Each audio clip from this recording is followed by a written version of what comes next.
Hello guys, welcome to RP academy. तो आज हम लोग यहाँ पर अपना नया चैप्टर स्टार्ट कर रहे हैं which is related to finance commission. 16 finance commission आ गया तो उसके लिए एक अलग से वीडियो लेकर आऊंगी मैं। ये आपके एमसीक्यूज वाला रहेगा जिसमें कि हम स्टैटिक पार्ट पढ़ेंगे और finance commission as a complete chapter पढ़ेंगे। 16 फाइनेंस कमीशन जो न्यू वाला है उससे रिलेटेड जो हमारी अपडेट्स आई हैं वो हम लोग नेक्स्ट वीडियो में कवर कर लेंगे। ठीक है, मतलब नेक्स्ट एज इन एक अलग से कॉन्सेप्ट वीडियो में बनाकर लेकर आऊंगी उसके लिए। तो ऑफ कोर्स वो भी आपकी जल्द ही आ जाएगी। तो सबसे पहले यहाँ पर बात हो रही है under article 280 of the constitution the qualification of the member of finance commission are determined by. तो यहाँ पर जो हमारा फाइनेंस कमीशन बैठता है उसके लिए कौन क्वालिफाइड है कौन नहीं है ये कौन देखता है। देखो, आर्टिकल 280 जो है हमारा वो स्टैब्लिश करता है, लेकिन जो स्पेसिफिक यहाँ पर पावर्स है, ठीक है, वो ग्रांट कर रहा है हमारी गवर्नमेंट को। ठीक है, जैसे कि यहाँ पर regarding membership to the legislature. So constitutional provision क्या कहता है, आर्टिकल 280 यहाँ पर पूरा एकदम, जो अगर मैं लाइन बाय लाइन आपको बताऊं तो इसमें ये बोलते हैं कि parliament by law determine qualifications. ठीक है, parliament by law determine qualifications which shall be requisite for appointment of members of commission and as the manner in which they will be selected. So basically यहाँ पर हमें यहाँ parliament enact करता है finance commission को miscellaneous provisions act 1951 के under, और ये जो एक्ट है ये यहाँ पर स्पेसिफिक क्वालिफिकेशन चेयरमैन और 4 अदर मेंबर्स के लिए दिखाते हैं। ठीक है, तो आपके पास में आंसर क्या होना चाहिए इसका, इसका आंसर आपका बी हो जाएगा, पार्लियामेंट बाय लॉ।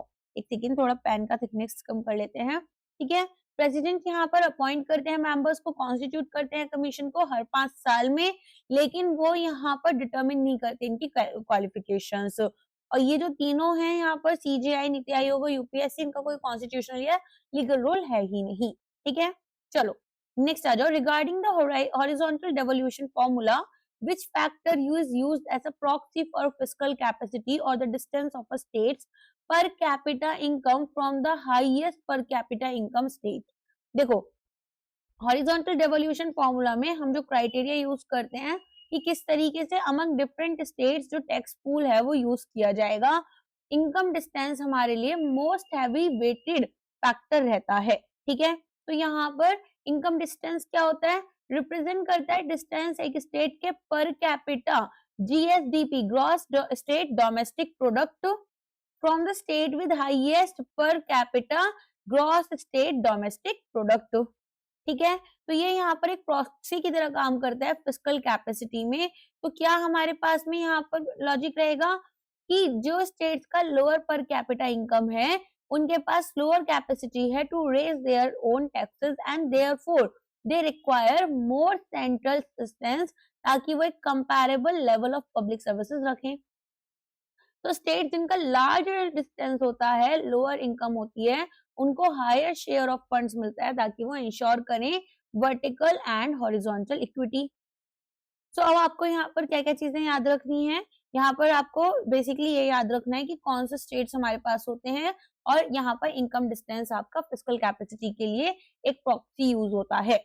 अच्छा, डेमोग्राफिक परफॉर्मेंस, तो देखो ये स्टेट्स को रिवॉर्ड करते हैं जिन्होंने अपना फर्टिलिटी रेट कम किया। टैक्स एफर्ट्स यहाँ पर रिवॉर्ड किया जाता है स्टेट्स को कि भाई एफिशिएंसी दिखाएं वो टैक्स कलेक्शन में।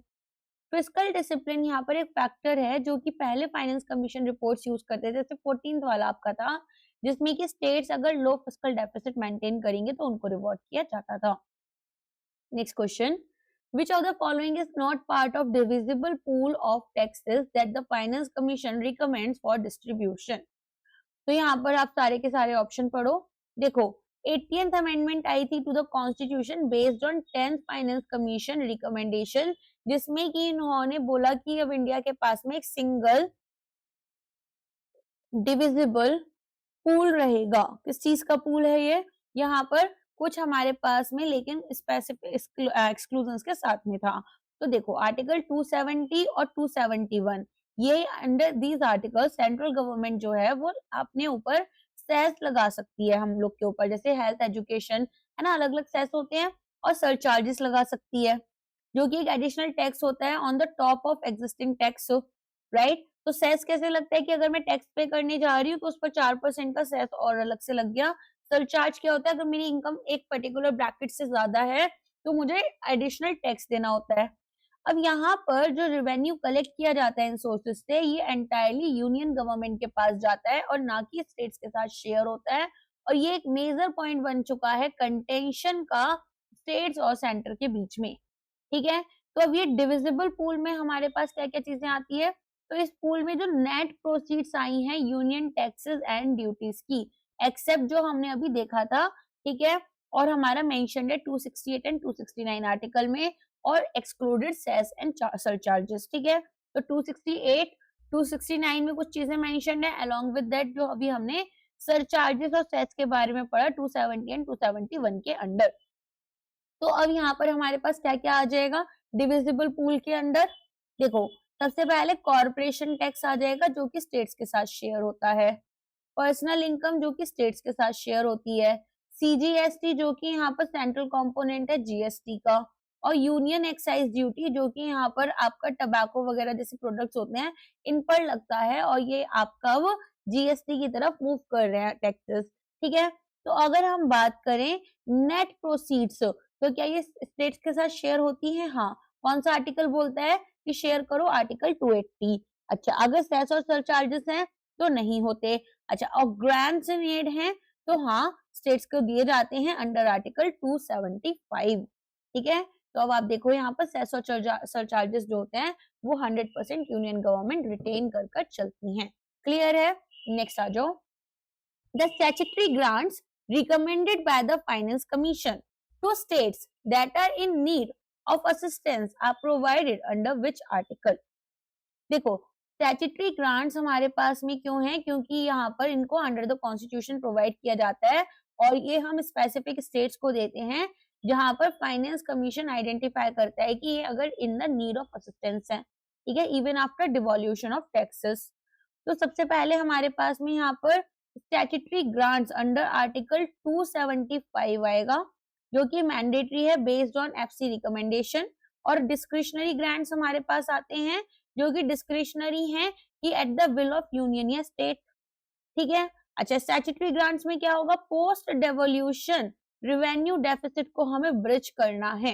पोस्ट डेवोल्यूशन जो डेफिसिट हमारा बना है रेवेन्यू डेफिसिट उसको ब्रिज करना है, और हमें सपोर्ट करना है specific sectors like tribal welfare, and यहाँ पर फंड करना है स्पेसिफिक पब्लिक पर्पसेस या स्कीम्स को, जैसे कि सेंट्रली स्पॉन्सर्ड स्कीम्स। और फाइनेंस कमीशन का क्या रोल रहेगा, तो it will be recommending these amounts, ठीक है, under statutory grants and has no formal role in discretionary grants. So आपके पास अलग अलग आर्टिकल्स हैं, फॉर एग्जांपल आर्टिकल 280 जो कि यहाँ पर कॉन्स्टिट्यूशन में फंक्शंस और हमें यहाँ पर किस तरीके से कॉन्स्टिट्यूट करना है फाइनेंस कमीशन वो बताते हैं, लेकिन फंड्स नहीं देते।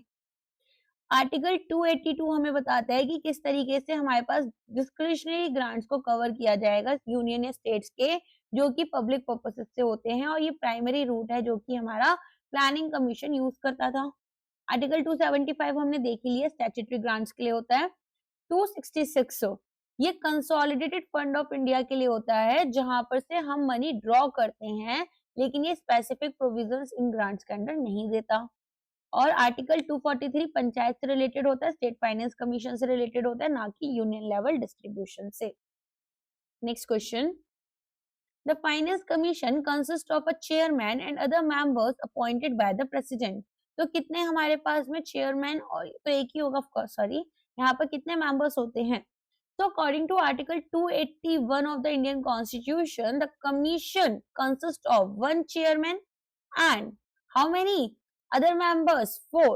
Who are appointing them? President of India, right? तो यहाँ पर जो कॉन्स्टिट्यूशन है वो नंबर सेट करता है। Finance commission miscellaneous provision act 1951 के अंडर यहाँ पर क्वालिफिकेशन बताई जाती है इन पोजीशंस के लिए, कॉमन एरिया है ये। ठीक है, चलो अब यहाँ पर आपके पास जो 4 मेंबर होते हैं उसमें कौन कौन हो सकते हैं, एक हाई कोर्ट जज या फिर someone who is qualified to become one high court जज, एक पर्सन जिनके पास स्पेशलाइज्ड नॉलेज है फाइनेंस एंड अकाउंट्स की ऑफ द गवर्नमेंट, एक पर्सन जिनके पास वाइड एक्सपीरियंस है फाइनेंशियल मैटर्स और एडमिनिस्ट्रेशन का, और एक पर्सन जिनके पास स्पेशल नॉलेज है इकोनॉमिक्स की, ठीक है। तो यहाँ पर चेयरमैन होते हैं एक, जो कि पब्लिक अफेयर्स से रिलेटेड होते हैं, जुडिशियल, अकाउंट्स, एडमिनिस्ट्रेशन और इकोनॉमिक्स से रिलेटेड बाकी 4 मेंबर्स होते हैं। तो टोटल फाइनेंस कमीशन में कितने लोग हो गए? 5 लोग हो गए। Clear? Which finance commission first shifted the population weightage entirely to the 2011 census, moving away from the 97 ठीक है, सेंसस। तो यहाँ पर अब आपको बताना है, तो यहाँ पर आपके पास 15 फाइनेंस कमीशन जो है वो आपका आंसर होगा, ठीक है। सो बेसिकली काफी कंट्रोवर्शियल एक शिफ्ट रही थी इंडिया में इसके ऊपर। तो 1971 जो सेंसस आया था उसमें एक बेंचमार्क बनाया गया था कि कैसे रिवॉर्ड करना स्टेट्स को जिन्होंने सक्सेसफुली फैमिली प्लानिंग प्रोग्राम्स को अपना इम्प्लीमेंट किया। इवन अभी भी अगर आप देखेंगे ना, जो सदर्न स्टेट्स हैं उन्होंने 16 फाइनेंस कमीशन की रिपोर्ट आने से पहले भी इस चीज के बारे में बोला था कि हमें ऐसा नहीं करना है। तो 14 फाइनेंस कमीशन ने 1971 का पॉपुलेशन यूज किया 17.5% वेटेज, लेकिन इंट्रोड्यूस किया 2011 पॉपुलेशन जिसमें कि 10% वेटेज मिल रहा था, और कैप्चर किया जो डेमोग्राफिक चेंजेस हुए थे जिससे कि यहाँ पर जो आपके 4 साल में हुए हैं। अब 15 फाइनेंस कमीशन आता है एनके सिंह कमेटी के अंडर, जिसमें जो टर्म ऑफ रेफरेंस है TOR इनको बोलते हैं, एक्सप्लिसिटली मैंडेट किया इन्होंने use of only 2011 census data to balance the concern of states particularly south में, जो कि यहाँ पर कंट्रोल कर चुके हैं अपनी पॉपुलेशन ग्रोथ को। अब यहाँ पर आप देखेंगे कि इंट्रोड्यूस किया उन्होंने एक new criteria called demographic performance, जिसमें 12.5% का वेटेज था, ठीक है। सो कंपैरिजन हमारे वेटेजेस की बात करें फैक्टर्स की, तो पॉपुलेशन 1971 से लेकर आपका 2011 में 14th फाइनेंस कमीशन का 17.5% था, 2011 का 10% बन रहा था। 15 फाइनेंस कमीशन में इन्होंने 1971 वाले को कोई वेटेज नहीं दिया और 2011 में 15% दिया। इनकम डिस्टेंस को 45% दिया, एरिया यहाँ पर 15% दिया, 10% फॉरेस्ट एंड इकोलॉजी को दिया, डेमोग्राफिक परफॉर्मेंस को 12.5 रखा और टैक्स एफर्ट्स को 2.5 रखा था, ठीक है। अच्छा, अब यहाँ पर जो 14th फाइनेंस कमीशन था वो हाइब्रिड था, दोनों को यूज कर रहा था, लेकिन 15th वाला पहला ऐसा बना जो 100% आपका 2011 वाला सेंसस जो था उसको यूज कर रहा था। नेक्स्ट आ जाओ। The key recommendations of Finance Commission are legally binding on the Union government, only advisory in nature, though conventionally followed, subject to approval by Rajya Sabha only, valid for a period of 10 years, implemented by the RBI। तो यहाँ पर हमारे पास में जो finance commission है वो एक high profile constitutional body है। इसकी रिकमेंडेशन जो हैं वो अभी फोर्स ऑफ लॉ के अकॉर्डिंग नहीं जाती हैं, लीगल रियलिटी वर्सेस कन्वेंशन बताएं तो एडवाइजरी नेचर की हैं, कोई भी लीगल या कॉन्स्टिट्यूशनल प्रोविजन नहीं है जो कि कमीशन की रिकमेंडेशंस बाइंडिंग करे यूनियन गवर्नमेंट के ऊपर, ठीक है। ये रिकमेंडेटरी होती है नेचर में और गवर्नमेंट के पास लीगल राइट है कि वो रिजेक्ट कर दे या मॉडिफाई कर ले इन सजेशंस को। तो यहाँ पर एक बहुत ही स्ट्रॉन्ग हमारे पास क्वाजी जुडिशियल कन्वेंशन बन जाता है। क्या बन जाता है? बहुत ही स्ट्रॉन्ग क्वाजी जुडिशियल कन्वेंशन की जो गवर्नमेंट है वो एक्सेप्ट करेगी रिकमेंडेशंस को रिगार्डिंग शेयरिंग ऑफ टैक्सेस, ठीक है, जो डेवोल्यूशन है विदाउट मेजर चेंजेस, और रिजेक्ट करेंगे उनको that would lead to a significant political and federal crisis. तो एक्शन टेकन रिपोर्ट अगर हम देखें तो अंडर आर्टिकल 281 जो प्रेसिडेंट है वो ले करेंगे फाइनेंस कमीशन का report before each house of parliament, और ये यहाँ पर एक एक्सप्लेनेटरी मेमोरेंडम भी रखेंगे as to the action taken on recommendations. तो पीरियड क्या है वैलिडिटी का? रिकमेंडेशंस यूजुअली 5 साल के लिए वैलिड होती हैं, ठीक है। और जो 15 कमीशन था वो एक एक्सेप्शन था जहां पर 6 साल का पीरियड था, रीऑर्गेनाइजेशन हुआ था JNK का, पैंडेमिक आया था इस वजह से। और ये जो हमारे दोनों हाउसेस हैं पार्लियामेंट के, लोकसभा राज्यसभा, दोनों के सामने रिपोर्ट को ले किया जाता है and also along with that union ministry of finance implement करेगी रिकमेंडेशन को प्रेसिडेंशियल ऑर्डर्स के साथ में और बजटरी एलोकेशंस के साथ में, ठीक है। तो हमारे पास में जो फाइनेंस कमीशन है वो एडवाइजरी है नेचर में, वर्टिकल और हॉरिजॉन्टल डेवोल्यूशन करते हैं, अलोंग विद दैट आर्टिकल 280 के अंडर आते हैं। अच्छा, जीएसटी काउंसिल किस में आती है? मैंडेटरी बाइंडिंग डिसीजंस होते हैं, जीएसटी रेट्स और एडमिनिस्ट्रेटिव रूल्स जो होते हैं उसके अकॉर्डिंग चलती है। और 279 ए, ठीक है, ए स्टैंड फॉर अमेंडमेंट, तो ये इस आर्टिकल के अंडर आती है। Next question, grant in aids through local bodies, panchayats and municipalities are recommended by the Finance Commission under which specific clause of Article 280, Article 283A, Article 283BB and C, 281, 281, 275। बताओ, देखो ये आता है आपका article 283BB and C। So basically एक बहुत ही specific technicality थी जो कि लेवल हमारे यहाँ पर डिस्कस की जाती है। इसमें क्या था ये, तो ड्यूटीज हमारे फाइनेंस कमीशन की हमने सब अलग अलग स्पेसिफिक सब क्लॉजेस बनाए और उसमें डिवाइड कर दी। जैसे कि 283 क्लॉज 3, ठीक है, ए, यहाँ पर डील करेंगे डिस्ट्रीब्यूशन ऑफ नेट प्रोसीड्स हमारे टैक्सेस की यूनियन और स्टेट्स के बीच में। तो वर्टिकल और हॉरिजॉन्टल डेवोल्यूशन लेकर चल रहे थे हम। इसके बाद में यहाँ पर हमारे पास में डील करेंगे with principles governing grants in aid to the revenue to the states out of consolidated fund of India 275 के अंडर। फिर 283 बीबी में स्पेसिफिकली फोकस करेंगे measures to augment the consolidated fund of state to supplement the resources of the panchayat added by 73rd amendment. ठीक है, अब यहाँ पर आप देखेंगे 283C जो है ये आपका स्पेसिफिकली फोकस करता है किन मेजर्स के ऊपर, to augment the consolidated fund of a state to supplement the resources of municipalities added by the 74th amendment. ठीक है, तो सेंट्रल फाइनेंस कमीशन आपको डायरेक्टली पैसा नहीं दे रही है किसी विलेज या सिटी में, इंस्टेड ये रिकमेंड करती है कि किन मेजर्स के थ्रू जो हमारे स्टेट के फंड बेस्ड होते हैं, recommendation made by state finance commission. ठीक है, तो यहाँ पर हमारे पास में 3A के अंदर स्टेट टारगेट होते हैं, टैक्स डेवोल्यूशन होता है। 3B के अंडर स्टेट टारगेट होते हैं, आर्टिकल 275 के अंडर ग्रांट्स दिए जाते हैं। 3BB में पंचायत होती हैं, सप्लीमेंटिंग स्टेट फंड्स दिए जाएंगे। 3C के अंडर म्युनिसिपैलिटीज होती हैं, सप्लीमेंट करेंगे स्टेट फंड्स को। ओके, क्लियर है। नेक्स्ट आ जाओ, who was the chairman of 14th finance commission जिसने फेमसली इंक्रीज किया वर्टिकल डेवोल्यूशन 32% से 42%। तो ये थे YV रेड्डी साहब, फॉर्मर गवर्नर थे RBI के, 14th फाइनेंस कमीशन हेड किया था। इनकी रिपोर्ट कंसीडर की जाती है लैंडमार्क। क्यों? क्योंकि इन्होंने स्ट्रक्चरल शिफ्ट यहाँ पर दिखाया था। अब एक बिग जंप हुआ, रिकमेंड करते हैं इंक्रीजिंग, ठीक है, यहाँ पर the state share in the divisible pool from 32 to 42%, और ये लार्जेस्ट एवर है। सिंगल इंक्रीज हुआ वर्टिकल डेवोल्यूशन में। 14th फाइनेंस कमीशन एम करता है कि वो स्टेट्स को फिस्कल ऑटोनॉमी दे, यहाँ पर ज्यादा यूनाइटेड टैक्स डेवोल्यूशन होगा और स्टेट्स की जो डिपेंडेंस है tied grants from the centre, जो कि हमें स्ट्रिंग्स अटैच्ड रहती हैं। ठीक है, तो यहाँ पर स्टेट्स का डिपेंडेंस जो था सेंटर के ऊपर ग्रांट्स के लिए, उससे इन्हें फ्री कर दिया। फिर इम्पैक्ट ऑन प्लानिंग, तो शिफ्ट यहाँ पर कोइंसाइड करता है abolition of planning commission and हमने अब यहाँ पर एक कोऑपरेटिव फिस्कल पॉलिसी की तरफ अपने आप को आगे बढ़ाया। तो 13th फाइनेंस कमीशन में बैठे थे विजय केलकर जी, जो कि फोकस कर रहे थे GST रोड मैप के ऊपर और फिस्कल कंसोलिडेशन के ऊपर। 14th में आए आपके YV रेड्डी, जो कि डेवोल्यूशन इन्होंने बढ़ाया 42%। 15th में आए NK सिंह साहब, जिन्होंने मेंटेन किया 41%, 1% एडजस्टमेंट JNK एंड लद्दाख के लिए। और फिर आते हैं 16th finance commission Arvind Panagariya जी के अंडर, जो कि करेंटली एक्टिव हैं और रिकमेंडेशन इन्होंने दी है 2026 से 31 तक के लिए। ठीक है, तो यहाँ पर ये आपको याद रखना है, ये जो 41% शेयर हमारा हुआ था, क्यों हुआ था? क्योंकि रीऑर्गेनाइजेशन हुआ था JNK और लद्दाख का। ठीक है, next, vertical devolution refers to the distribution of divisible pool between. तो हमारे पास में यहाँ पर वर्टिकल और हॉरिजॉन्टल डेवोल्यूशन को समझते हैं। वर्टिकल एंड डेवोल्यूशन में क्या होगा, total share of divisible pool हमारा सेंट्रल टैक्सेस का, जो कि स्टेट्स के पास ऐसा होल जाएगा।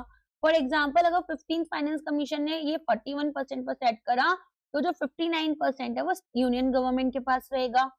और हॉरिजॉन्टल डेवोल्यूशन में ये जो 41% है ये स्टेट्स को दिया जाएगा। फाइनेंस कमीशन डिसाइड करेंगे कि कौन सा, मतलब यहाँ पर स्टेट जो है उसको कितना अमाउंट मिलेगा, how much will go to UP, how much will go to Kerala, how much will go to other states, Punjab and all the other states, right. तो ये हमारे फैक्टर्स जैसे कि पॉपुलेशन एंड एरिया और इनकम डिस्टेंस, इन सब पर डिपेंड करेगा। तो बेसिकली वर्टिकल होता है यूनियन से स्टेट्स की तरफ, जिसमें कि what percentage of total tax goes to the states, और हमारे पास में हॉरिजॉन्टल होता है स्टेट टू स्टेट, जिसमें कि स्टेट का शेयर डिवाइड होता है अमंग देम। ठीक है। तो सिंस 16 फाइनेंस कमीशन जो था वो हमारा डेलिब्रेटिंग है। अब आप देखेंगे कि यहाँ पर वर्टिकल और हॉरिजॉन्टल फॉर्मूला हमारे लिए क्या यूज हुआ है। तो आ जाते हैं यहाँ पर अब हम 16 फाइनेंस कमीशन के बीच। तो इसके हमारे पास में जो 16 फाइनेंस कमीशन आया है, ये अभी डॉक्टर अरविंद पंगेरिया जी ने बेसिकली कंसल्टेशंस रखी हैं स्टेट्स के साथ में। तो रिकमेंडेशन कौन सा पीरियड कवर करेंगी आपकी यहाँ पर अप्रैल 1 2026 से, ठीक है। तो बेसिकली कॉन्स्टिट्यूट कब हुआ था 31 दिसंबर 2023 में, और यहाँ पर सक्सीड करेगा 15 फाइनेंस कमीशन को, जो कि ऑफिशियली 31 मार्च 2026 में एंड हो जाएगा।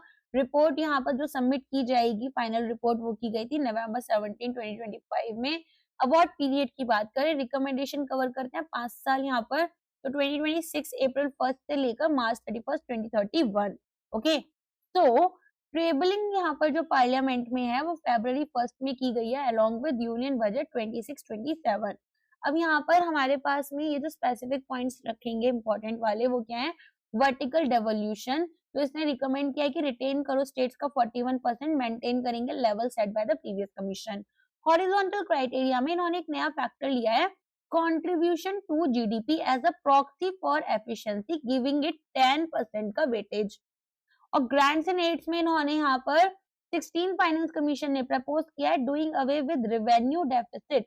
सजेस्ट किया है कि स्टेट जो है वो इंस्टेड फोकस करेंगे रेवेन्यू रैशनलाइजेशन और एक्सपेंडिचर एफिशिएंसी के ऊपर, ठीक है। तो अब हमारे पास यहाँ पर 14 फाइनेंस कमीशन आया, ठीक है, 2015 से 20, 2020 से 26 तक चला है 15th वाला, और 16th चलेगा 26 से 31 तक। ओके, चलो नेक्स्ट यहाँ पर एक स्पेसिफिक और significant term of reference 16 finance commission में इन्वॉल्व करती है reviewing the present arrangements for financing. तो ये बताओ यहाँ पर देखो इन्होंने ना एक कोर एडिशनल ड्यूटीज असाइन की हैं 16 फाइनेंस कमीशन में टर्म्स ऑफ रेफरेंस में, जो कि यहाँ पर रिव्यू करेंगे funds established under disaster management act 2005 वाला, ठीक है। तो यहाँ पर हमारे पास में एसडीआरएफ और एसडीएमएफ है, स्टेट डिजास्टर रिस्पॉन्स फंड और स्टेट डिजास्टर मिटिगेशन। तो कमीशन ने यहाँ पर इवेलुएट किया और रिकमेंड करा इम्प्रूवमेंट्स इसमें एनडीआरएफ और एनडीएमएफ में भी। और यहाँ पर अगर देखें इसकी जो रिपोर्ट आई है, कमीशन ने एक टोटल कॉर्पस रखा है 2,04,401 करोड़ रुपीस का स्टेट्स के लिए फॉर दिस पीरियड 2026 से 31 तक, जिसमें कि यहाँ पर इन्होंने बोला है कि अब हम रियल टाइम डेटा मॉनिटरिंग करेंगे national disaster management information system के थ्रू। ये रिपोर्ट्स बनाते हैं ना मैनेजमेंट इंफॉर्मेशन सिस्टम। चलो अब यहाँ पर आप एक चीजें याद रखना, तो जो 16th फाइनेंस कमीशन है इसके 4 प्राइमरी मैंडेट्स हैं। पहला है टैक्स डेवोल्यूशन, जो कि डिस्ट्रीब्यूशन करेंगे नेट टैक्सेस का, फिर आपका ग्रांट्स इन एड, फिर लोकल बॉडीज को यहाँ पर रखा जाएगा, एंड स्टेट कंसोलिडेटेड फंड्स पंचायतों म्युनिसिपैलिटीज के लिए, डिजास्टर मैनेजमेंट, जिसमें कि प्रेजेंट फाइनेंसिंग अरेंजमेंट्स को रिव्यू किया जाएगा। तो अगर हम बात करें थोड़ा सा ना इसको एक बार डिफरेंस समझना, ये इंपॉर्टेंट है क्योंकि मल्टीपल स्टेटमेंट क्वेश्चन बनकर भी आपके पास आ सकता है। सो 15th finance commission, 16th finance commission और आपके फीचर्स, ठीक है। So basically response versus mitigation, यहाँ पर हमने इसको 80:20 के रेशियो में स्प्लिट किया है, यहाँ पर भी मेंटेन किया है सेम स्प्लिट, ठीक है। न्यू डिजास्टर्स के लिए यहाँ पर हमने स्टैंडर्ड लिस्ट रखी थी, यहाँ पर आपने ऐड करी है हीट वेव्स को और लाइटनिंग को नोटिफाइड डिजास्टर्स में, ठीक है, वो जो बिजली गिरती है। फिर डेटा रिक्वायरमेंट्स में जनरल रिपोर्टिंग की जाएगी, मैंडेटरी वैलिडेशन होगा आपका national disaster management information portal के ऊपर to access this grants from second year, ठीक है। नेक्स्ट आ जाओ, in the recent budget preparation 16 finance commission chairman emphasized fiscal consolidation. The target central debt to GDP ratio often discussed in finance commission meetings for long term sustainability is, यहाँ पर आपको मैंने बताया था लास्ट क्लास में भी कि हमारे पास में एफआरबीएम एक्ट फ्रेमवर्क के अंदर एक combined GDP debt to GDP target रहेगा, जहाँ पर सेंट्रल गवर्नमेंट का शेयर 40% होगा और स्टेट्स का 60% होगा। तो यहाँ पर अब आपको 60-40-20 का रूल याद रखना है, जिसमें कि हमारे पास में टोटल जो पब्लिक डेट रहेगा सेंट्रल गवर्नमेंट के लिए, सेंटर प्लस यहाँ पर जनरल गवर्नमेंट के लिए वो है 60% ऑफ जीडीपी, और टारगेट करेंगे 40% ऑफ जीडीपी सेंट्रल गवर्नमेंट, और स्टेट गवर्नमेंट यहाँ पर टारगेट करेंगे 20% ऑफ जीडीपी को। ठीक है, तो 16 फाइनेंस कमीशन रिपोर्ट जो टेबल की गई थी उसमें अरविंद पंगारिया जी ने बोला कि सेंटर जो है अब वो 40% टारगेट की तरफ जाएगी, जिसमें कि जो करंट डेट लेवल्स हैं वो स्पाइक कर गई थी पैंडेमिक में, अब एक ग्लाइड पाथ यहाँ पर चाहिए होगा। ठीक है, चलो अब यहाँ पर आप देखेंगे करंट फिस्कल डेफिसिट हमारा 3% ऑफ जीडीपी टारगेट था, अब हम यहाँ पर मूव कर रहे हैं टवर्ड्स 4.5% टारगेट, और state debt to GDP ratio हमारा कितना है 20% का है, जो कि वाइडली यूज किया जा रहा है by the states. The Secretary of 16th Finance Commission, who is coordinating the state level visits and data collection, ये कौन है? ऋत्विक रंजनम पांडे जी। ठीक है, तो यहाँ पर एक 1998 के बैच के ऑफिसर हैं, आईएएस ऑफिसर, जिनको सेक्रेटरी बनाया गया है to the 16th finance commission. शायद आपने न्यूज में बहुत बार पढ़ा भी होगा। तो इनका रोल बहुत क्रूशियल माना गया है। अब ये एडमिनिस्ट्रेटिव मशीनरी देख रहे हैं, कोऑर्डिनेट कर रहे हैं स्टेट गवर्नमेंट्स के साथ में, और एक्सटेंसिव डेटा कलेक्शन कर रहे हैं। ठीक है, अब यहाँ पर अगर हम देखें तो एक है आपके अजय सेठ जी, ये कौन है? ये सेक्रेटरी हैं डिपार्टमेंट ऑफ इकोनॉमिक अफेयर्स के मिनिस्ट्री ऑफ फाइनेंस के अंडर। टीवी सोमनाथन जी, ये फाइनेंस सेक्रेटरी हैं इंडिया के, और ये बी अनंत नागेश्वरन जी, ये चीफ इकोनॉमिक एडवाइजर हैं to the central government of India, और सुमन बैरी जी, ये यहाँ पर वाइस चेयरपर्सन है नीति आयोग की। ठीक है, 16 फाइनेंस कमीशन में कौन कौन है? एक चेयरमैन है डॉक्टर अरविंद पंगारिया जी, ऋत्विक रंजन पांडे जी सेक्रेटरी हैं, फुल टाइम मेंबर में अजय नारायण झा, एनी जॉर्ज मैथ्यू, निरंजन राजाध्यक्षिया, और सौम्या कांति घोष। ठीक है, During the consultations in late 2025, several southern states submitted a joint memorandum to the 16th Finance Commission. इनका प्राइमरी कंसर्न क्या था कि पोटेंशियल पेनल्टी इनको मिल रही है फॉर व्हाट? तो देखो ये आपका ना थोड़ा नॉर्थ साउथ फिस्कल डिबेट चल रहा है इंडिया में अभी, तो सदर्न स्टेट्स जैसे कर्नाटका, केरला, तमिलनाडु, आंध्र प्रदेश एंड तेलंगाना, इन्होंने यहाँ पर कंसिस्टेंटली ना आर्ग्यू किया है कि भाई देखो हमने नेशनल फैमिली प्लानिंग गोल्स बहुत अच्छे से इम्प्लीमेंट किया और रिड्यूस किया पॉपुलेशन ग्रोथ को। तो यहाँ पर ये पेनल्टी लॉजिक क्या है कि क्योंकि लार्ज पार्ट जो टैक्स डेवल्यूशन फॉर्मूला का है वो पॉपुलेशन के ऊपर बेस्ड है। ठीक है, तो हमारे पास में यहाँ पर जो कि population growth of course not northern states में आपको देखने के लिए मिलेगी, तो एक लार्जर स्लाइस ऑफ द पाई इनको मिल जाती है। कन्वर्सली जो स्टेट यहाँ पर कंट्रोल कर रहे हैं पॉपुलेशन को, उनको सेंट्रल टैक्सेस में एक श्रिंक मिल रहा है। तो स्टेट जो ये आर्ग्यू कर रहे हैं, इनका ये कहना है कि हम डिस्प्रपोर्शनेटली हाई अमाउंट देते हैं, कंट्रीब्यूट करते हैं नेशनल जीडीपी और टैक्स पूल में, येट हमें यहाँ पर कम अमाउंट रिसीव होता है compare to populous less developed states. तो 2025 में इन्होंने क्या किया, यहाँ पर 16 फाइनेंस कमीशन की स्टेट विजिट्स के दौरान बेसिकली ये लोग साथ में जाते हैं और एक फॉर्मूला देते हैं जहां पर रिवॉर्ड किया जाए एफिशिएंसी और परफॉर्मेंस को रेदर देन जस्ट नीड्स को। ठीक है, तो अब यहाँ पर इन कंसर्न्स को आपका एक तरीके से एड्रेस किया गया कि भाई ठीक है, ये जो sense of punishment for performance feel की जा रही है, एक काम करते हैं, सबसे पहले तो यहाँ पर एक नया क्राइटेरिया लेकर आते हैं जो कि रिवॉर्ड करेगा स्टेट्स को उनके इकोनॉमिक आउटपुट के लिए। तो बेसिकली इन्होंने कंट्रीब्यूशन टू जीडीपी को 10% यहाँ पर वेटेज दिया। फिर डेमोग्राफिक परफॉर्मेंस जो था, यहाँ पर इनवर्स ऑफ पॉपुलेशन ग्रोथ किया बिटवीन 1971 एंड 2011, जिसमें रिवॉर्ड्स किया गया स्टेट्स को जिन्होंने फास्टेस्ट डिक्लाइन अपनी फर्टिलिटी रेट में दिखाया है, तो 10%। और लोअरिंग एरिया वेटेज की बात करें तो वेट यहाँ पर एक स्टेट के फिजिकल साइज को हमने रिड्यूस किया 15% से 10%, जिससे कि कुछ सदर्न स्टेट्स जो थे, जो ज्योग्राफिकली काफी छोटे थे देन देयर नदर्न काउंटरपार्ट्स, उनको फायदा हुआ। ठीक है, तो बेसिकली यहाँ पर हमने देखा कि एक नया स्टेट शेयर जो है वो हमें मिला। सिर्फ एक स्टेट था यूपी, जिसके जो ट्रेंड था, जो शेयर यहाँ पर 41% का पूल है, उसमें इनको डिक्रीज मिला। ठीक है, बाकी अगर मैं बात करूं आपका कर्नाटका, केरला, तमिलनाडु, इनको तो थोड़ा स्लाइटली इंक्रीज ही मिला है। ठीक है, चलो आगे बढ़ते हैं।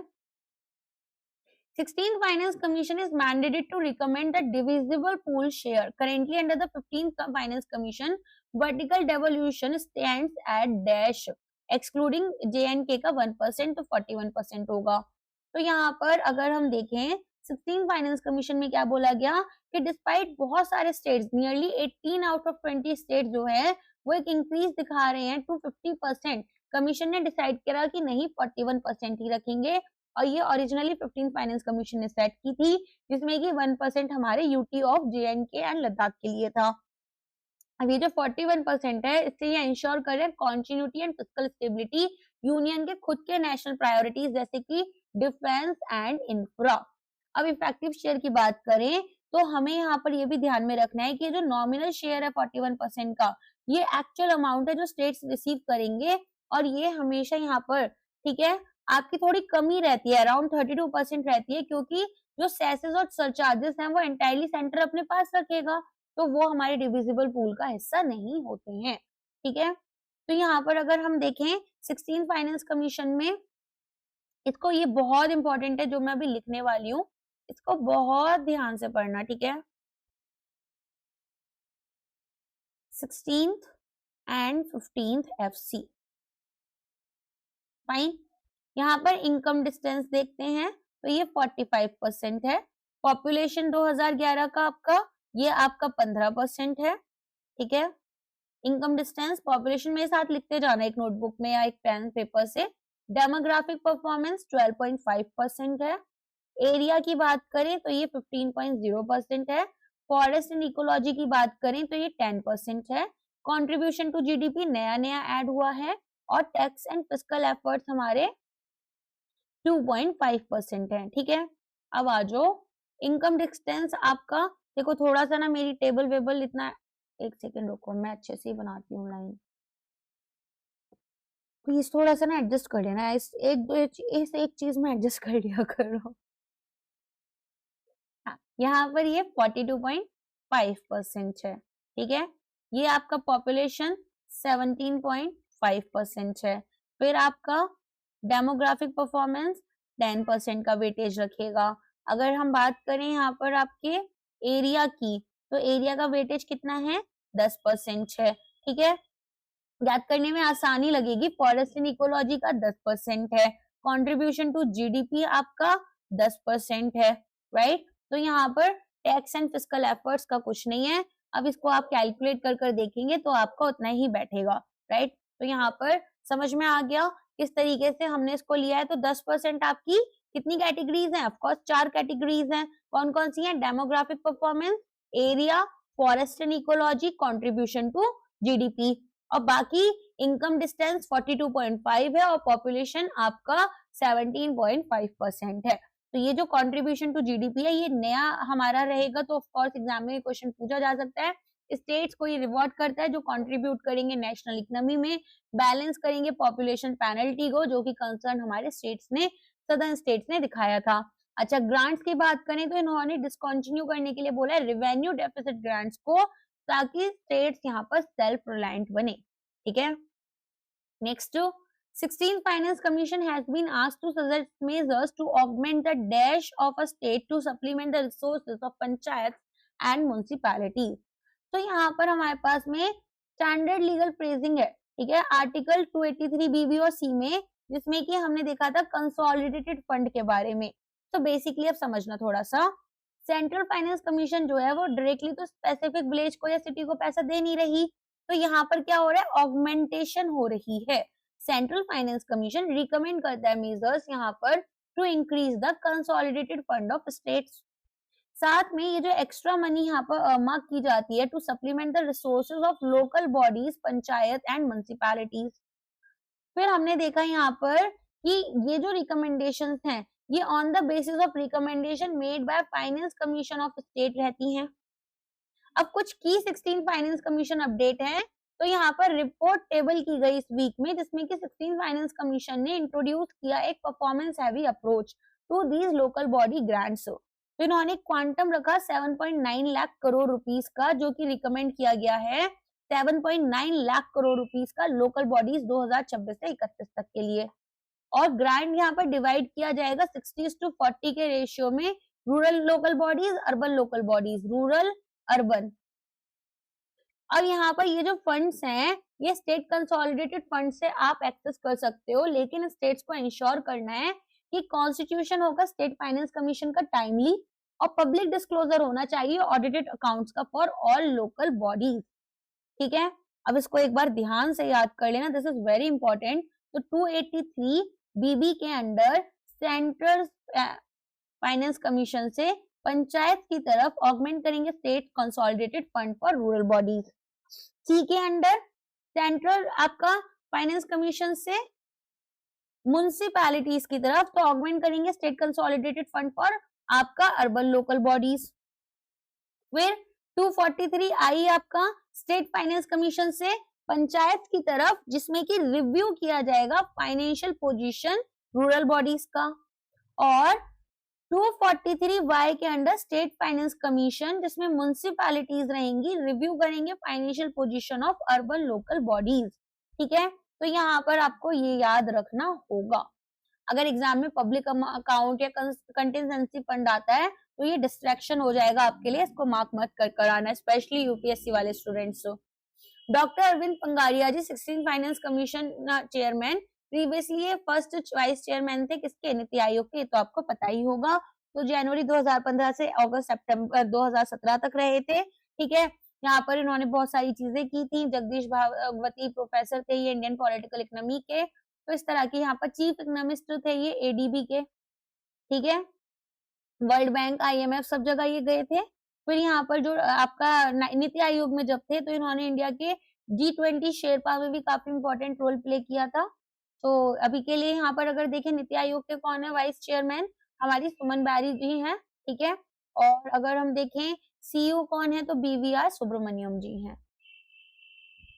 In the first week of February, 16 Finance Commission met with Niti Aayog to discuss performance, ठीक है, based incentives for states. So, which of the following is likely performance metric? तो अब आपको बताना है यहाँ पर हमारे पास में इनमें से कौन सा एक परफॉर्मेंस मैट्रिक रहेगा।